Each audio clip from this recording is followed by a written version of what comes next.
All right, welcome everyone. I am thrilled to be here today, and that's not just because we're getting near the end of the semester or even because we have a faculty meeting in which I don't have to give a speech. It's mostly because I am just so excited about the fact that we are taking this moment to celebrate really what's at the foundation of the college, which is our teaching. Before we begin with our formal program, I want to invite Jenny Martin, the John J. Kavanaugh Associate Professor of the Humanities in the Program of Liberal Studies and the Director of the DeNicola Center for Ethics and Culture, to give our invocation.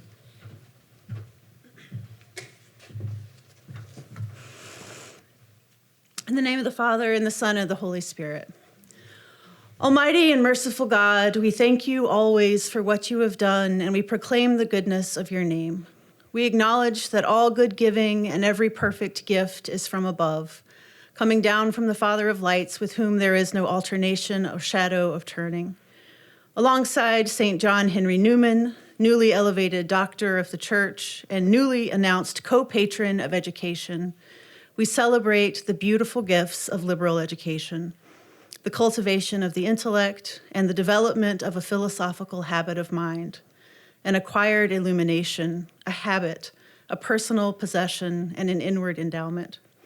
We praise you for the great gift of devoted teachers who know how to speak core ad core, heart to their students, and elevate not only the transmission of knowledge, but also the invitation into practical wisdom and intellectual friendship. We thank you for our good and useful and dignified work, for the curiosity and thoughtfulness of our colleagues and students, and for our friendships new and old. We ask for prudence and in our dealings with one another and with all people everywhere, for the fruits of your Spirit: love, joy, peace, patience, kindness, generosity, faithfulness, gentleness, and self-control. May your Spirit guide us in our pursuit of truth and service of others, all to the glory of God. We pray these things in the name of the Father, and of the Son, and of the Holy Spirit. Amen. Thank you, Jenny. Since 1970, the Sheedy Award for Excellence in Teaching has been presented to an outstanding faculty member in the College of Arts and Letters in honor of the Reverend Charles Sheedy, C.S.C., who served as Dean of the College from 1951 to 1969. It commends a faculty member who has sustained excellence in research and instruction over a wide range of courses. This individual must also motivate and enrich students using innovative and creative teaching methods and influence teaching and learning within the department, the college, and the university. Our tradition is for the previous Sheedy Award winner to offer an introduction of the new recipient. So please join me in welcoming Reverend Kevin Grove, C.S.C., Associate Professor of Theology, who could not be here with us today, but has shared a recorded message. My name is Kevin Grove, and I am an Associate Professor in the Department of Theology. I must offer my apologies for not being with you in person today. My sabbatical has landed me as a visiting fellow at my doctoral alma mater, the University of Cambridge. I have behind me this day my college's library. But beyond a good Zoom backdrop, this college is significant for another reason. In addition to the first folio of Shakespeare and the oldest extant gospel book produced on this isle in the cases behind me, this is also the college of Sir Alastair Pilkington, establisher of the Pilkington Prize for Cambridge's outstanding contributors to teaching.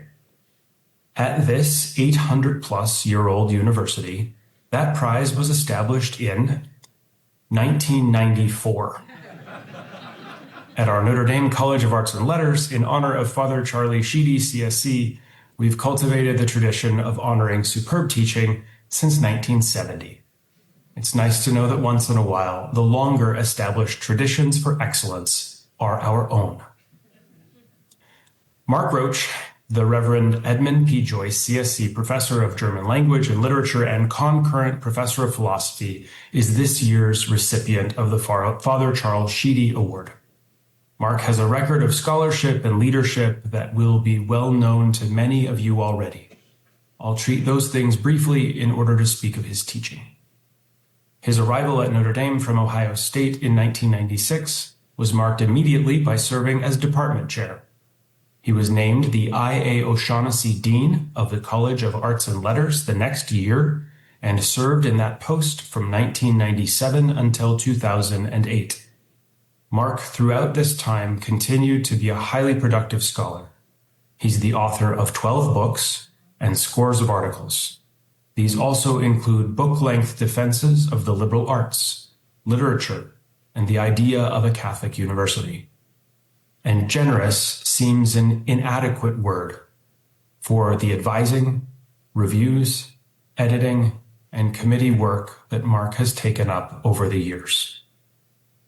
All of this makes even more important Mark's contribution to teaching.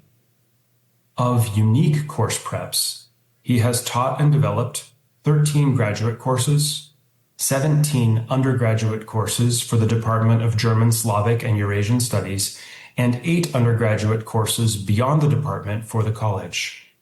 For all of these, his average composite CIF is over 4.9. For Mark's impact on students' lives and learning begins when in their first year, he asks them why they chose Notre Dame. And then it simply doesn't cease. One of the student testimonies for Mark is an alumnus who is now a faculty member in German at Harvard.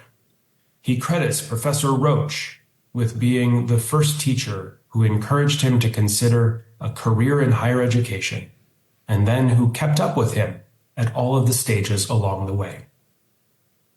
At every level, first years, majors, and graduates, students testify that Mark Roche invests in them and in their learning in an enduring manner that shapes their trajectory, whether that be in continued scholarship, leadership, or just personal development. Student after student expressed that it was Mark who helped them to see the value in and then pursue language study abroad, to pick up a minor or major, and to expand their intellectual horizons through rigorous writing. Not only would he write them a recommendation letter for something like ACE, but Mark would continue to keep in touch during their 2 years of teaching to see how things were going and offer encouragement and support along the way.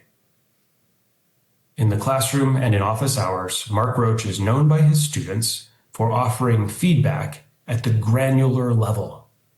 A student wrote, "Professor Roche provided line-by-line feedback on our essays, which greatly streamlined and strengthened my writing.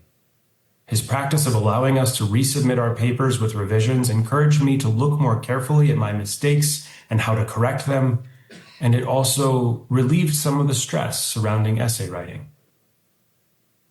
It is by means of that meticulous feedback and highly individuated care that Mark Roche makes incarnate for our students the purpose of an education in the liberal arts and at the University of Notre Dame. A current Notre Dame senior found in Professor Roche's teaching a way of seeing his whole time at Notre Dame come into view. The student writes, "At the University of Notre Dame, we believe in Blessed Basil Moreau's philosophy of education being a kind of resurrection. It wasn't until very recently that I now understand what this is supposed to mean. The journey of an undergraduate education is meant to be a slow, mysterious, intricate process where we learn to question, doubt, take risks, and fall short, so that in so doing, we might succeed, find answers, and walk with even more questions, and through it all, ultimately yield to become the individuals whom God wills us to be. There is no one else whose life and work has and continues to make what I have said here more evident than that of Professor Mark Roche." Unquote. Colleagues, students, and guests, please join me in congratulating and welcoming to offer his remarks this day our 2025 Sheedy Award winner, Professor Mark W. Roche.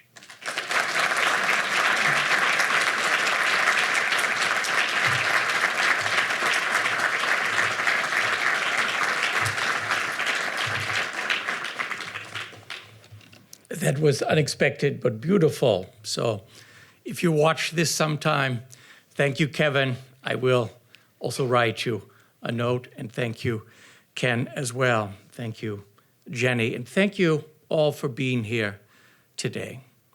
There is a nice joke about academics. It goes something like this. You join another professor for lunch who immediately and incessantly talks only about himself. After 20 minutes, he pauses and says, "Enough about me. Let me tell you about my work." Then, after listening to him pour forth for another 20 minutes, you finally hear, "Okay, enough about my work. Let me tell you what others are saying about my work." The joke hits home, especially as I embark on a partly autobiographical address, though I hope at times trading stories of failures and successes can be interesting and helpful, perhaps most especially in teaching, which we all have in common. When I interview faculty candidates and explore their teaching, I sometimes ask, who is your best teacher and why? Already the smiles as candidates think through their answers reveal a great deal. I have had too many wonderful teachers to thank here today, so let me synecdochically name three. At Williams, historian Frank Oakley embodied for me the ideal integration of teaching, research, and leadership. In Tübingen, philosopher Dieter Wannschneider taught me to linger over textual details without, however, losing the broader horizon. And Germanist Stanley Korngold of Princeton welcomed disagreement into the classroom in a way that was exciting and enriching. None of them distinguished between classroom, corridor, or cafe. Bildung was always available. When as dean, I would come home and be in especially good mood, my wife would sometimes say, "You taught today, didn't you?" She could tell that being around students and engaging literature and ideas, as opposed to dealing with administrative issues, brought a different kind of joy. My wife experienced many great teachers at Bowdoin and NYU Stern School of Business, which has made her understanding and supportive of how devoted I am to teaching, for which I am immensely grateful. On the first day of my own discussion classes, I often break students into small groups and ask them to identify the characteristics of the best and worst seminar classes they ever had or could imagine. After some animated and amusing discussion, I put their findings on the board. For every item listed, I ask them who is responsible. The goal of the exercise is to articulate our normative ideal, weigh how we might fail or succeed, and help students recognize that they bear considerable responsibility for the success of the class. My obligation as teacher, it turns out, is to choose a fascinating topic and great texts, and to hold back from speaking too much. The students are responsible for everything else. In that spirit, I want to thank my students for whatever passes as good teaching, especially the students here today. Having read many arts and letters promotion files, I know that we have an overabundance of great teachers, which leads me to conclude that faculty awards are not simply about a recipient. They are likewise attributable to a generous, hardworking chairperson who has a strong sense of collective identity, undertakes the initiative to nominate a colleague, and takes joy in the success of others. Tobias Burrs is such a person. I suspect that he had a considerable hand in this process, so I thank him deeply. I want to do two things in this address. First, I want to extend my thanks to all of you by celebrating, as Ken and Kevin already have, our distinctive culture of teaching. Second, I want to share some ideas I've picked up along the way, in many cases, thanks to conversations with people in this room. A previous Notre Dame provost once asked me to speak with a decanal finalist in another college. The candidate asked me what made Notre Dame distinctive, so I spoke about our triadic identity as a residential liberal arts college with a strong emphasis on student learning, an increasingly dynamic and ambitious research university, and a Catholic institution of international standing. After I began to elaborate on the first element, the candidate interrupted me to say that he had never heard an administrator at Princeton talk that way about teaching. I took his comment to be hyperbolic, but it nonetheless made an impression on me. And I recalled a conversation years earlier when a Yale doctorate shared with me the counsel of his advisor, whom I otherwise admired. Teach well enough that you don't get in trouble. Nothing more. Research is what matters. I understood this ethos, but I did not support it. In fact, to ensure that teaching would not be overlooked here, I began every promotion and tenure letter with teaching. When I met with chairpersons to discuss faculty members, we always did holistic evaluations. Shortly after I became dean, the Boyer Report on undergraduate learning at research universities was published. I arranged 3 open discussions of the report and its potential impact on our work. Dozens of faculty came to each meeting. The vigorous discussions led to our raising significant funds for undergraduate research and creating honors tracks in all departments. When I served as dean, I regularly invited small groups of faculty to lunch. Colleagues were free to offer any advice, ask any question, or engage any issue. As the hour progressed, the conversation often turned toward common puzzles and best practices in teaching. I came into an atmosphere that had already elevated teaching, perhaps because of our being late to research, perhaps because of our extraordinary alumni support, perhaps because of the Catholic ideal of educating the whole person, perhaps because of the kind of faculty member we draw to Notre Dame. In any case, the culture that elevated teaching predated me, and it was inspiring. The Sheedy Award, now over 50 years old, is an example of this. In my first weeks as dean, I received a review of the honors program. Neil Delaney, a Sheedy recipient, and David Lodge of Science spelled out the program's appeal. And we expanded it immediately, over time endowing it, thanks to the generosity of John and Barbara Glenn, and eventually giving more than 100 students per year intensive year-long seminars, summer learning opportunities, and a track to an honors thesis. Our eagerness to help students reach their potential also led to the creation of the Center for the Study of Languages and Cultures, with its 2 signature undergraduate programs, Summer Language Abroad grants and peer tutoring.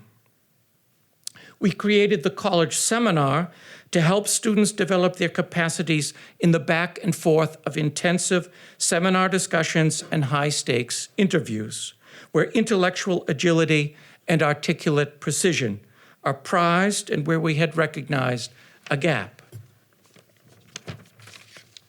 We were willing to innovate on behalf of our students, and we were ahead of our time in crafting a course that is remarkably resistant to AI whenever it is taught in its original spirit. That is, with at least 2/3 of the grade based on seminar discussions and oral exams as opposed to oral presentations. We have good reason to celebrate this culture. When I was a graduate student at Princeton, those of us teaching German shared an office in the attic of East Pine Hall. Our pedagogy training had consisted of a single meeting. So we learned how to teach by thinking out loud with one another, and I have continued to do that since. In that spirit, I want to share a few practices that come partly from my own trial and error, and partly from the good ideas of colleagues. I do so fully aware that teaching is more like beauty than truth. That is, one effective teaching practice does not exclude the viability of diametrically opposed approaches. When I was an assistant professor at Ohio State, I was working at home one morning. My afternoon graduate seminar was to begin at 3. The phone rang around 11. It was a senior faculty member who told me that he would like to visit and evaluate that day's graduate class. Although I had done some preparatory reading over the weekend, I had cut my serious and focused preparation a bit tight, but I said, of course, and immediately started intensive preparation for that day's class.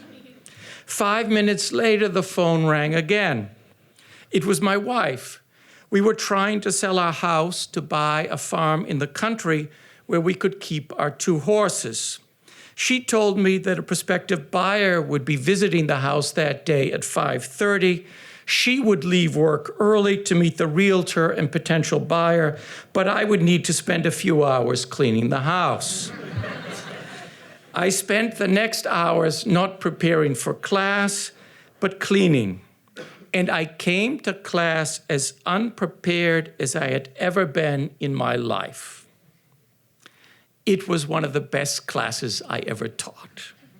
How could that be? Ironically, because I had so little to offer. I spent the entire 3 hours pulling things out of the students and the work, asking the students one question after another, leading them to see a rich world in the 2 complex poems by Friedrich Hölderlin that were the subject of the class. Granted, I could draw on some previous knowledge, but because I was not really prepared, I had to be 100% attuned to what the students could bring to the discussion. I also let them speak more than I usually did. I was a bit surprised myself that the class worked, but over time I realized that attending to the material and the students matters more than offering whatever perspectives I might have prepared. When I arrived at Notre Dame, the Caneb Center was in its first weeks of existence, and a workshop was announced with the title, Teaching Well, Saving Time. For a researcher who values teaching, the topic drew me in. The main lesson was that student learning comes more from what students do than from how much you prepare for each class. I remember my partner in our activities was a young professor of philosophy named John Jenkins. That seminar changed my teaching. I had always valued knowing the material and caring about the students, but I had not given much thought to student learning goals or to basic educational principles such as active learning. Almost a decade later, I attended an inspiring Caneb lecture by Ken Bain, who suggested that we grab our students on the first page of the syllabus and the first day of class by making clear that we will be exploring intriguing, beautiful, and important questions, and that the course could well change how students think and how they see the world.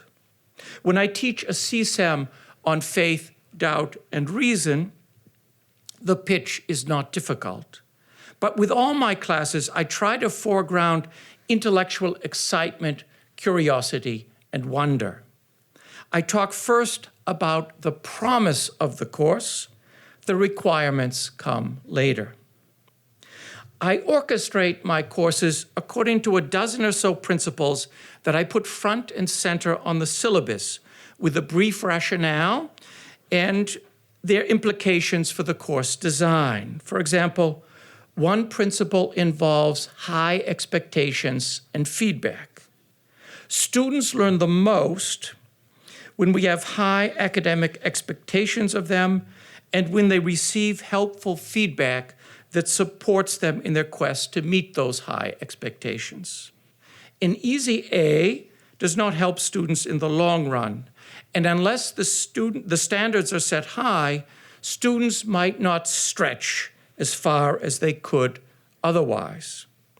But they also need feedback to recognize to what extent they are not yet what they could and should be.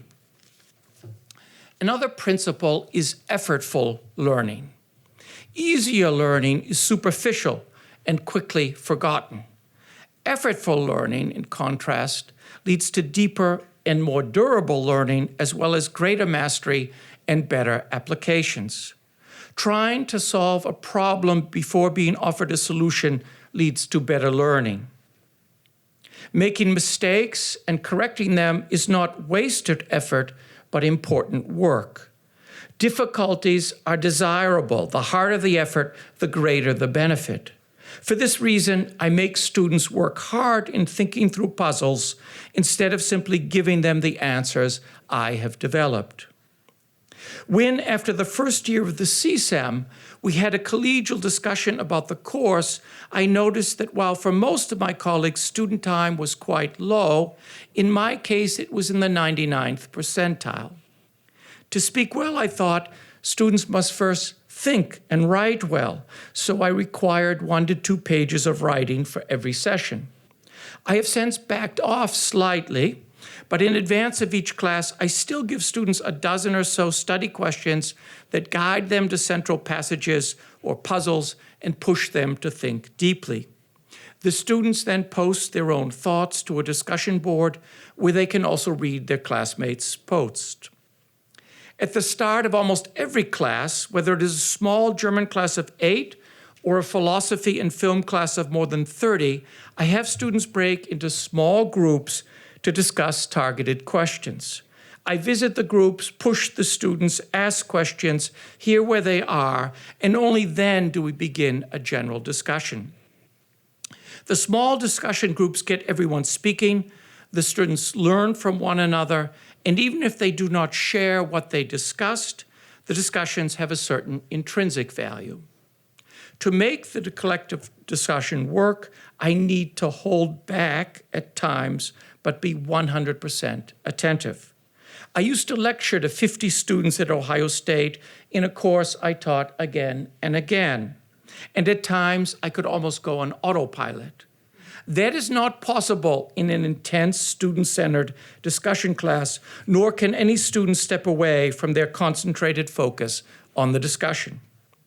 In honors humanities seminars and CSAMs, I lead the first dozen sessions, introducing relevant concepts for interpreting works and modeling what I think a good discussion leader should do.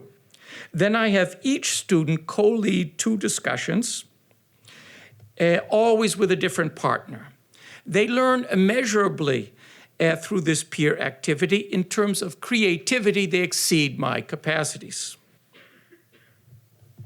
If the sessions are truly successful and on point, I raise my hand like the students do, and when I speak, I try to bring several threads together and add some new angles. When needed, I can intervene at any moment, such that hermeneutic errors or misleading conceptual formulations do not go uncontested, or that central passages or ideas are not overlooked. But even that does not mean moving to a lecture format.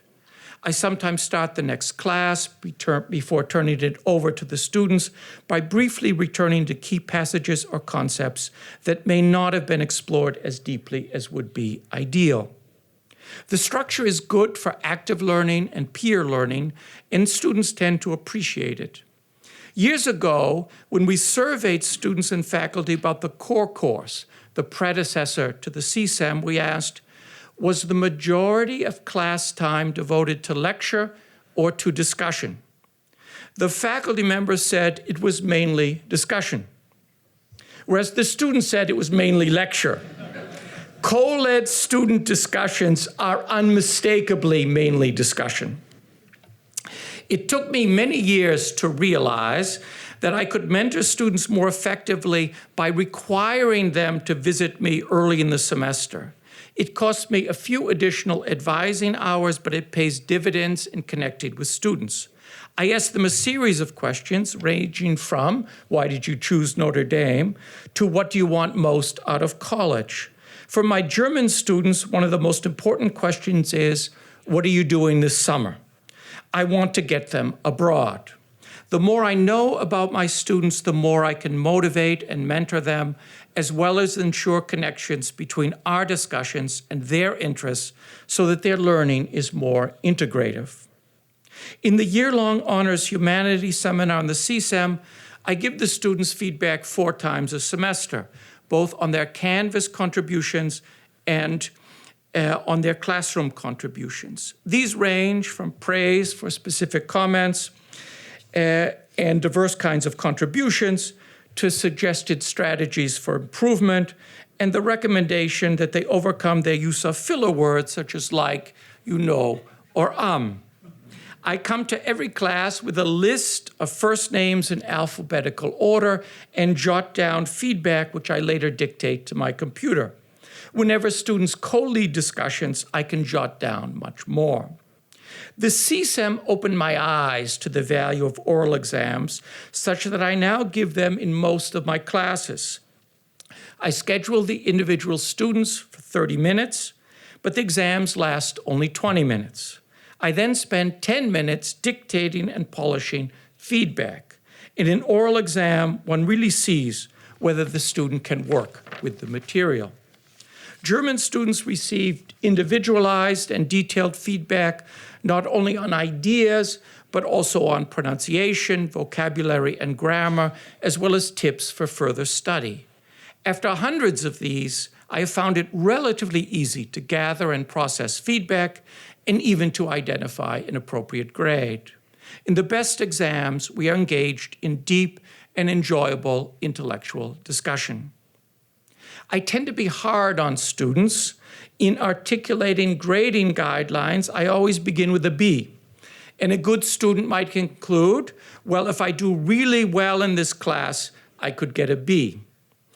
In my last philosophy class with 33 students, I gave 3 A's. In honors, many students receive grades for their first papers that they have never seen before, but they learn by rewriting their papers. I want them to raise their sights for their own work.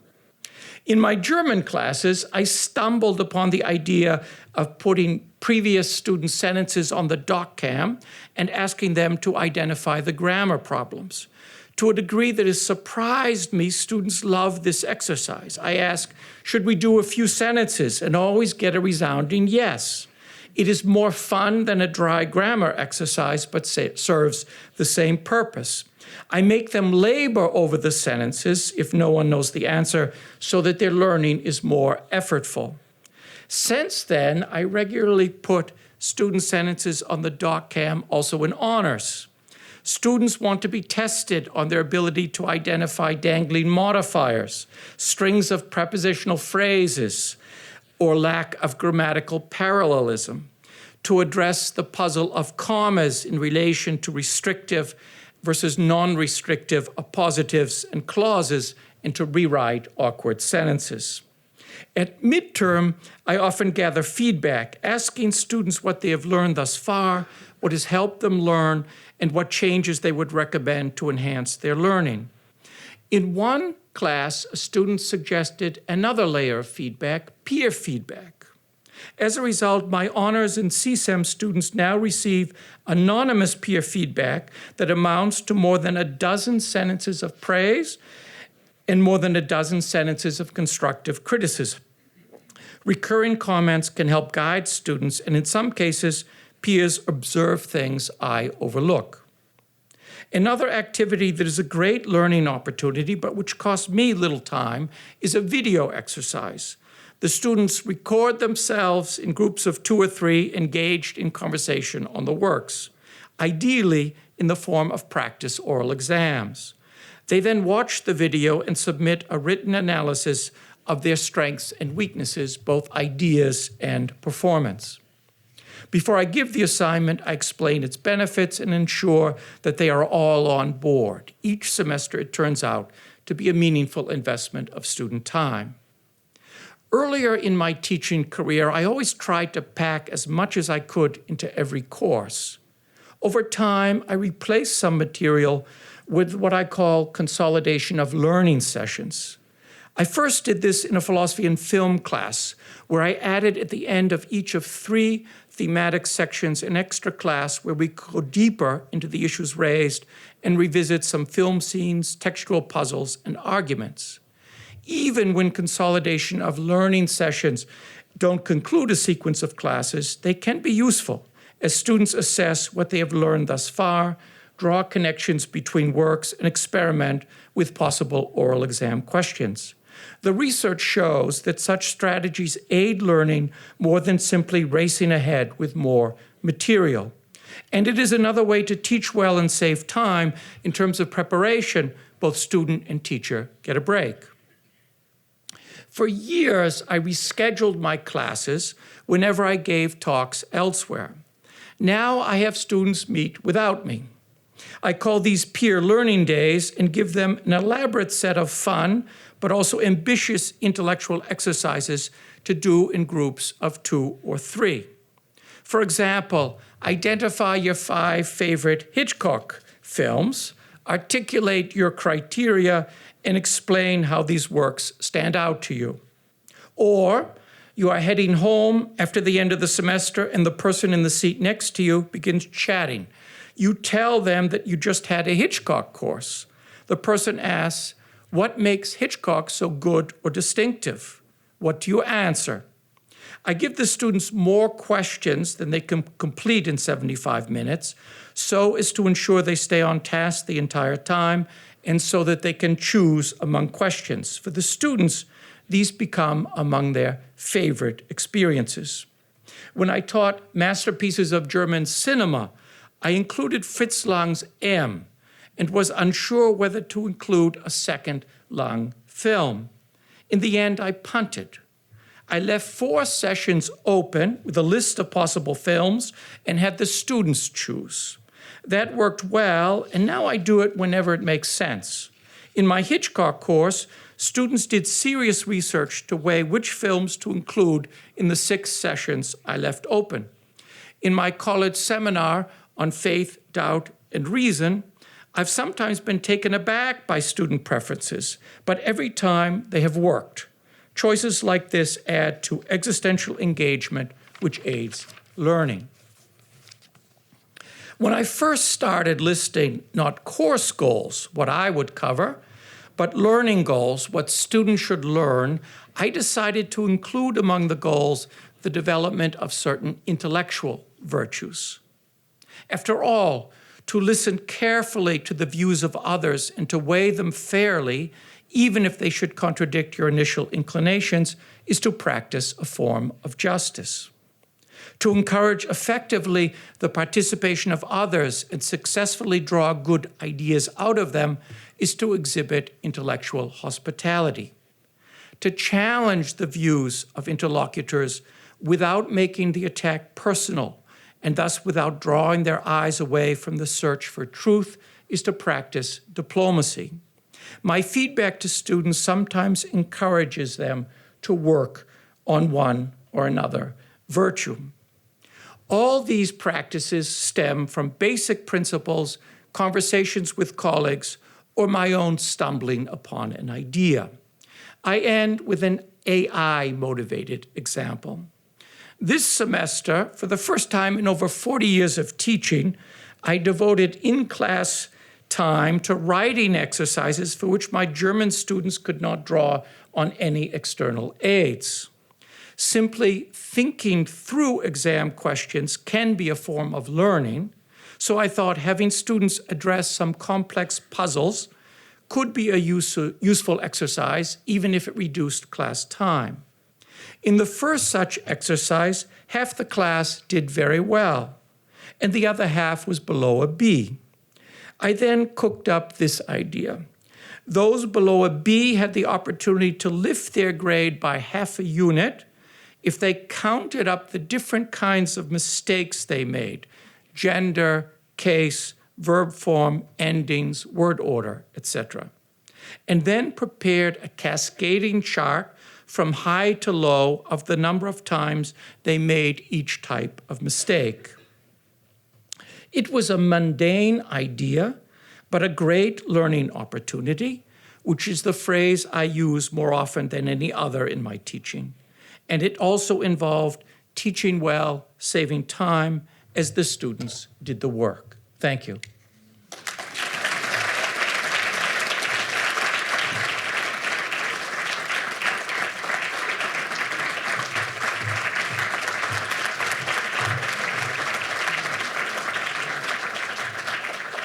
Thank you, Mark, for those remarks. And most of all, I just want to say thank you for everything that you've done for the College of Arts and Letters, but most of all, what you've done for all of our students. It's been just an incredible achievement, and we just want to really thank you for that. On the behalf of the college, I want to present with you the 2025 Sheedy Award. Congratulations, Mark. Thank you so much.